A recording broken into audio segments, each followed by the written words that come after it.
সিলেবাসে ঘটল বড়সড় পরিবর্তন। নতুন 3টি বিষয় চালু হলো এবং পুরানো 3টি বিষয় বন্ধ হলো।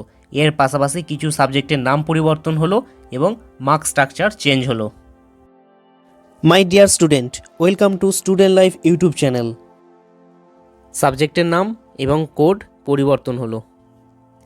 অ্যাগ্রোনমির নাম পরিবর্তন হয়ে হলো agriculture, code HGRI। Home management and family resource ম্যানেজমেন্টের নাম পরিবর্তন হয়েছে human development and resource management, code HDRM।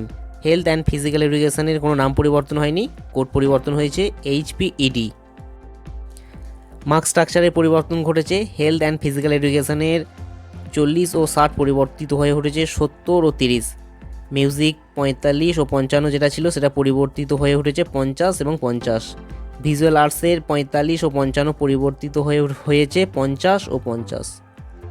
নতুন 3টি সাবজেক্ট চালু হয়েছে, যে সাবজেক্টগুলি হলো applied artificial intelligence, cyber security এবং সায়েন্স অফ ওয়েলবিইং।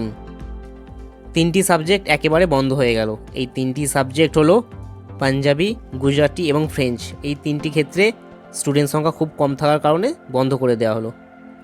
ভোকেশনালের ক্ষেত্রে নতুন 3টি বিষয় চালু হচ্ছে।